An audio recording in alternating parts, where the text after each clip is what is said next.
ကောင်လေးဟာလွင်ပြင်ကျဲကြီးထဲမှာသူ့တခါမှမကြဘူးတဲ့ဘာဖလိုမီကကျွဲအုပ်ကြီးသူစီဦးတီးပြီးအရှိန်ဟုန်နဲ့ပြေးဝင်လာတဲ့ကျွဲအုပ်ကြီးကိုတွေ့လိုက်ရပါတယ်ကျွဲအုပ်ကအလွန်ကြီးမလုံးတာကြောင့်ထွက်ပြေးဖို့အချိန်မရှိတော့ပါဘူးသူနင်းချခံရပြီးတရားတော့မယ်လို့ထင်နေတဲ့အချိန်မှာပဲကျွဲအုပ်ကြီးဟာသူ့နာရောက်ခံဒီမှာဘေးကိုဝိုက်ပြီးရှောင်သွားကြပါတယ်ရင်ခုန်တန်တွေညှိတက်သွားတဲ့အခါမှာခရီးပင်ဟာကျွဲအုပ်ကောင်းဆောင်ကသူ့ကိုတိတ်တဆိတ်ကာကွယ်ပေးခဲ့တာဆိုတာသိလိုက်ရပါတယ်ကျွဲအုပ်ကြီးတစ်ခုလုံးဖြတ်ကျော်သွားအားပြီးတဲ့နောက်မှာတော့ကျွဲကောင်းဆောင်ဟာလှည့်ကြည့်ပြီးထွက်ခွာသွားပါတယ်အဲ့ဒီအချိန်မှာပဲခရီးပင်ဟာတောရိုင်းတိရစ္ဆာန်တွေနဲ့စကားပြောနိုင်တဲ့စွမ်းအားရှိနေပြီဆိုတာသိလိုက်ရပါတယ်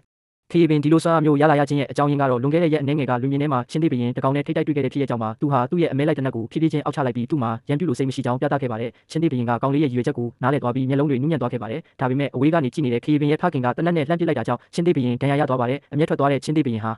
ကောင်လေးစီခုံအုပ်ပြီးဆွဲခေါ်သွားပါတော့တယ်ကောင်လေးကတော့သူတေပြီလို့ထင်နေတဲ့အချိန်မှာချင်းသေးရဲ့တွေးတဆက်ကကောင်လေးရဲ့ဒဏ်ရာတွေကိုစိတ်ဝင်သွားပြီးသူ့ရဲ့မျိုးဗီဇဂျန်နဲ့ပေါင်းဆက်သွားပါတယ်အကျိုးဆက်အနေနဲ့ခရီးပင်ရဲ့ခန္ဓာကိုယ်ဟာပြောင်းလဲသွားပြီးအံ့ဩစရာကောင်းလောက်အောင်အသက်ရှင်ကျန်ရစ်ခဲ့ပါတယ်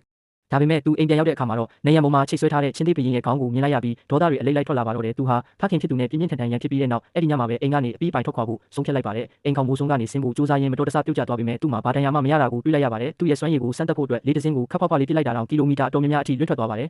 သူ့ရဲ့အပြေးနှုန်းဟာတစ်ကြားတစ်တကောင်လိုမြန်ဆန်ပြီးခုံနိုင်တဲ့စွမ်းရည်ကလည်းလူသားတွေရဲ့အကန့်အသတ်ကိုကျော်လွန်ကပြန်တန်းနိုင်တော့မတတ်ပါပဲအဲ့ဒီအချိန်မှာပဲတနက်တန်တစ်ချက်ကလွင်ပြင်ရဲ့တိတ်ဆိတ်မှုကိုဖြိုခွဲလိုက်ပါတယ်ခရီးပင်ဟာတစ်ပင်အမြင့်ကြီးပေါ်ကိုလျင်မြန်စွာတက်လိုက်ပြီးလင်းယုံမျက်လုံးကဲ့သို့ဆူရှာတဲ့အမြင်အာရုံနဲ့ကြည့်လိုက်တဲ့အခါကီလိုမီတာအတော်ဝေးမှာကျွဲတွေကိုတက်ဖြတ်နေတဲ့မူဆိုးတွေကိုတွေ့လိုက်ရပါတယ်သူဟာအခင်းဖြစ်ရာနေရာကိုလျှက်စီးလက်တလို့အရှိန်နဲ့ပြေးသွားခဲ့ပေမဲ့ခြေတလန်းနောက်ကျသွားခဲ့ပါတယ်သူ့အသက်ကိုကယ်တင်ခဲ့မှုတဲ့ကျွဲကောင်းဆောင်ဟာရရက်ဆက်ဆက်အသက်ခံလိုက်ရပါပြီသူ့ရင်ထဲမှာဒေါသတွေပေါက်ကွဲသွားပါတယ်အဲ့ဒီအချိန်မှာမူဆိုးတယောက်ကသူ့ကိုတနက်နဲ့လှမ်းချိန်ပြီးအခုချက်ချင်းထွက်သွားဖို့ချင်းချောက်ပါတယ်အဲ့ဒီစကလုံးတွေကခရီးပင်ရဲ့ဒေါသကိုထိမ့်မနိုင်သိမရဖြစ်စေခဲ့ပါတယ်သူဟာဓာတ်ကိုချက်ချင်းဆွဲထုတ်ပြီးတိုက်ခိုက်လိုက်ရာမူဆိုးနှစ်ယောက်ဟာသူ့ကိုလုံးဝရှင်လို့မရခဲ့ပါဘူးအဲ့ဒီအချိန်ကစပြီးသူဟာဒီအဖြစ်မဲ့တရဝတွေအတွက်တရားမျှတမှုရှာဖွေပေးဖို့တစ္ဆာဆိုလိုက်ပါတယ်